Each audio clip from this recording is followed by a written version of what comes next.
News pulse YouTube channel. Vinesh Phogat Haryana ಚುನಾವಣೆಯಲ್ಲಿ ಸ್ಪರ್ಧೆ. ಕುಸ್ತಿಪಟುಗಳಾದ ವಿನೇಶ್ ಫೋಗಟ್ ಮತ್ತು ಬಜರಂಗ್ ಪುನಿಯಾ ಕಾಂಗ್ರೆಸ್ಗೆ ಸೇರ್ಪಡೆಗೊಂಡಿದ್ದಾರೆ. ನವದೆಹಲಿಯಲ್ಲಿ ನಡೆದ ಪಕ್ಷದ ಪ್ರಧಾನ ಕಚೇರಿಯ ಕಾರ್ಯಕ್ರಮದಲ್ಲಿ ವಿನೇಶ್ ಫೋಗಟ್ ಮತ್ತು ಬಜರಂಗ್ ಪುನಿಯಾ ಅವರು ಕಾಂಗ್ರೆಸ್ ಪಕ್ಷದ ಸದಸ್ಯತ್ವವನ್ನು ಪಡೆದರು. ಕಾಂಗ್ರೆಸ್ ಅಧ್ಯಕ್ಷ ಮಲ್ಲಿಕಾರ್ಜುನ್ ಖರ್ಗೆ ಅವರು ವಿನೇಶ್ ಮತ್ತು ಪೂನಿಯಾ ಅವರೊಂದಿಗಿನ ಚಿತ್ರವನ್ನು ಹಂಚಿಕೊಂಡಿದ್ದು ಚಕ್ ದೇ ಇಂಡಿಯಾ, ಚಕ್ ದೇ ಹರಿಯಾಣ ಎಂದು ಬರೆದುಕೊಂಡಿದ್ದಾರೆ. ವಿಶ್ವದಲ್ಲಿ ಭಾರತಕ್ಕೆ ಕೀರ್ತಿ ತಂದ ನಮ್ಮ ಪ್ರತಿಭಾವಂತ ಚಾಂಪಿಯನ್ಗಳಾದ ವಿನೇಶ್ ಫೋಗಟ್ ಮತ್ತು ಬಜರಂಗ್ ಪುನಿಯಾ ಅವರನ್ನು ರಾಜಮಾರ್ಗದಲ್ಲಿ ಭೇಟಿಯಾಗುತ್ತಿದ್ದೇವೆ. ನಿಮ್ಮಿಬ್ಬರ ಬಗ್ಗೆ ನಮಗೆ ಹೆಮ್ಮೆ ಇದೆ ಎಂದು ಅವರು ಬರೆದಿದ್ದಾರೆ. ವಿನೇಶ್ ಫೋಗಟ್ ಸೆಪ್ಟೆಂಬರ್ 11ರಂದು ನಾಮಪತ್ರ ಸಲ್ಲಿಸಲಿದ್ದಾರೆ ಎಂದು ಪಕ್ಷದ ಮೂಲಗಳು ತಿಳಿಸಿವೆ. ಬೆಂಗಳೂರು ಅಂತಾರಾಷ್ಟ್ರೀಯ ವಿಮಾನ ನಿಲ್ದಾಣದಲ್ಲಿ ಕನ್ನಡ ಡಿಂಡಿಮ. ಬೆಂಗಳೂರಿನ ಕೆಂಪೇಗೌಡ ಅಂತಾರಾಷ್ಟ್ರೀಯ ವಿಮಾನ ನಿಲ್ದಾಣವು ಕನ್ನಡಿಗರಿಗೆ ಇನ್ನಷ್ಟು ಆತ್ಮೀಯವಾಗಿದೆ. ಜನಸ್ನೇಹಿ ಹಾಗೂ ವಿಶ್ವ ಮನ್ನಣೆಯಿಂದಾಗಿ ಈಗಾಗಲೇ ಬೆಂಗಳೂರು ಅಂತಾರಾಷ್ಟ್ರೀಯ ವಿಮಾನ ನಿಲ್ದಾಣ ಭಾರಿ ಮೆಚ್ಚುಗೆಗೆ ಪಾತ್ರವಾಗಿದೆ. ಇದೀಗ ಈ ನಿಲ್ದಾಣದಲ್ಲಿ ತೆಗೆದುಕೊಂಡಿರುವ ಈ ಸುಧಾರಣೆಯಿಂದ ಕನ್ನಡಿಗರು ಮೆಚ್ಚುಗೆ ವ್ಯಕ್ತಪಡಿಸಿದ್ದಾರೆ.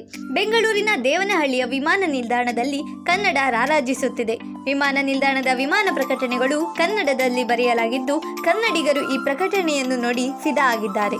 ಈ ವಿಮಾನ ನಿಲ್ದಾಣದಲ್ಲಿ ಇತ್ತೀಚೆಗಷ್ಟೇ ನಿಲ್ದಾಣದ ಲಾಂಛನದಲ್ಲಿ ಕನ್ನಡವನ್ನು ಅಳವಡಿಸಿಕೊಳ್ಳಲಾಗಿತ್ತು. ಕೆಲವು ದಿನಗಳ ಹಿಂದೆ ಕೆಂಪೇಗೌಡ ಅಂತಾರಾಷ್ಟ್ರೀಯ ವಿಮಾನ ನಿಲ್ದಾಣವು ಸಂಪೂರ್ಣ ಇಂಗ್ಲಿಷ್ ಮಯವಾಗಿತ್ತು. ಇದಕ್ಕೆ ಕನ್ನಡ ಅಭಿವೃದ್ಧಿ ಪ್ರಾಧಿಕಾರ ಈ ಕ್ರಮವನ್ನು ಬದಲಾಯಿಸುವಂತೆ ಸೂಚಿಸಿದ್ದು, ಕನ್ನಡ ಮತ್ತು ಸಂಸ್ಕೃತಿ ಇಲಾಖೆ ಸಚಿವ ಶಿವರಾಜ್ ತಂಗಡಗಿ ಅವರು ಕನ್ನಡ ಅಭಿವೃದ್ಧಿ ಪ್ರಾಧಿಕಾರಕ್ಕೆ ಸೂಚನೆ ನೀಡಿದ್ದರು. ಇದೀಗ ವಿಮಾನ ನಿಲ್ದಾಣವು ಹಲವು ಭಾಗದಲ್ಲಿ ಕನ್ನಡ ಡಿಂಡಿಮದೆ ಸದ್ದು. ಬಿಪಿಎಲ್ ಕಾರ್ಡುದಾರರಿಗೆ ಬಿಗ್ ಗುಡ್ ನ್ಯೂಸ್.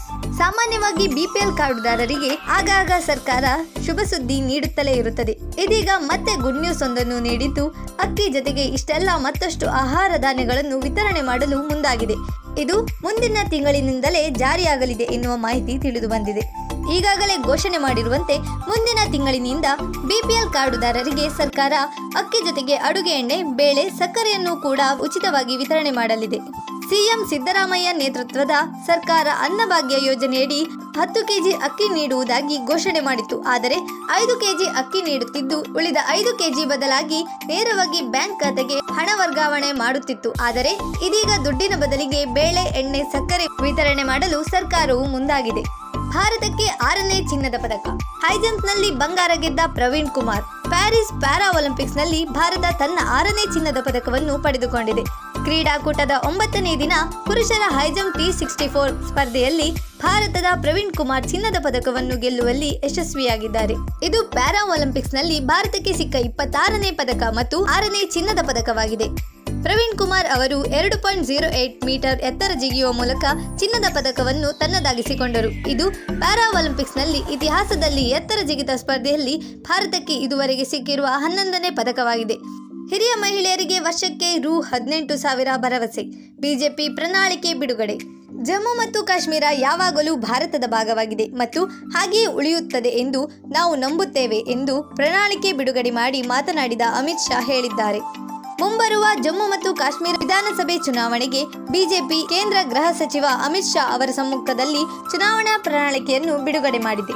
ಸ್ವಾತಂತ್ರ್ಯದ ನಂತರ ಜಮ್ಮು ಮತ್ತು ಕಾಶ್ಮೀರದ ವಿಷಯವು ನಮ್ಮ ಪಕ್ಷಕ್ಕೆ ಮುಖ್ಯವಾಗಿದೆ. ನಾವು ಯಾವಾಗಲೂ ಈ ಪ್ರದೇಶವನ್ನು ಭಾರತದೊಂದಿಗೆ ಇರಿಸಿಕೊಳ್ಳಲು ಪ್ರಯತ್ನಿಸಿದ್ದೇವೆ ಎಂದು ಹೇಳಿದರು. ಮಂಕಿಪಾಕ್ಸ್ ವೈರಸ್ ಮೆದುಳಿನ ಮೇಲೂ ಪರಿಣಾಮ ಬೀರಬಹುದು, ತಜ್ಞರಿಂದ ಎಚ್ಚರಿಕೆ. ಇತ್ತೀಚೆಗೆ ಮಂಕಿಪಾಕ್ಸ್ ವೈರಸ್ ಪ್ರಕರಣಗಳು ದಿನದಿಂದ ದಿನಕ್ಕೆ ಹೆಚ್ಚುತ್ತಿವೆ.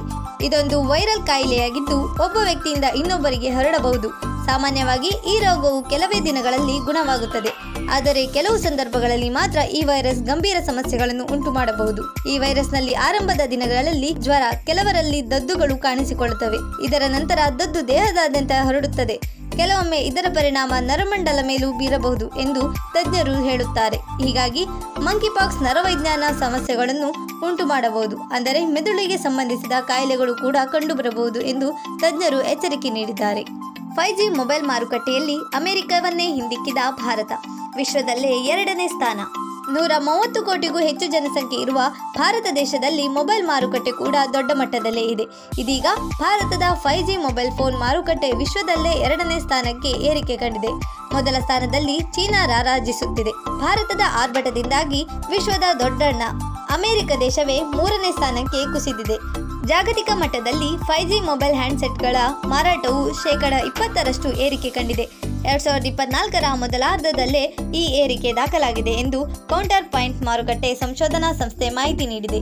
ವಿಶ್ವದಾದ್ಯಂತ ಮಾರಾಟವಾಗುತ್ತಿರುವ 5G ಮೊಬೈಲ್ ಹ್ಯಾಂಡ್ಸೆಟ್ಗಳ ಪೈಕಿ ಆಪಲ್ ಮೊದಲ ಸ್ಥಾನದಲ್ಲಿದೆ. ಆಪಲ್ ಮೊಬೈಲ್ಗಳು 25% ಮಾರುಕಟ್ಟೆಗಳನ್ನು ಕಬಳಿಸಿವೆ. ಇದಾಗಿತ್ತು ಫ್ರೆಂಡ್ಸ್ ಇವತ್ತಿನ ಸುದ್ದಿ. ಇನ್ನಷ್ಟು ಮಾಹಿತಿಯೊಂದಿಗೆ ಮತ್ತೆ ಭೇಟಿಯಾಗೋಣ.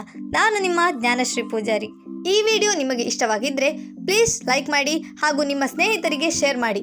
ನೀವಿನ್ನೂ ನನ್ನ ಚಾನಲ್ ಸಬ್ಸ್ಕ್ರೈಬ್ ಮಾಡಿಕೊಳ್ಳದೇ ಇದ್ದಲ್ಲಿ please subscribe to news pulse YouTube channel. ಹಾಗೆ ನನ್ನ ಎಲ್ಲ ವಿಡಿಯೋಗಳ ನೋಟಿಫಿಕೇಷನ್ಗಾಗಿ ಕ್ಲಿಕ್ ಆನ್ ಬೆಲ್ ಐಕಾನ್.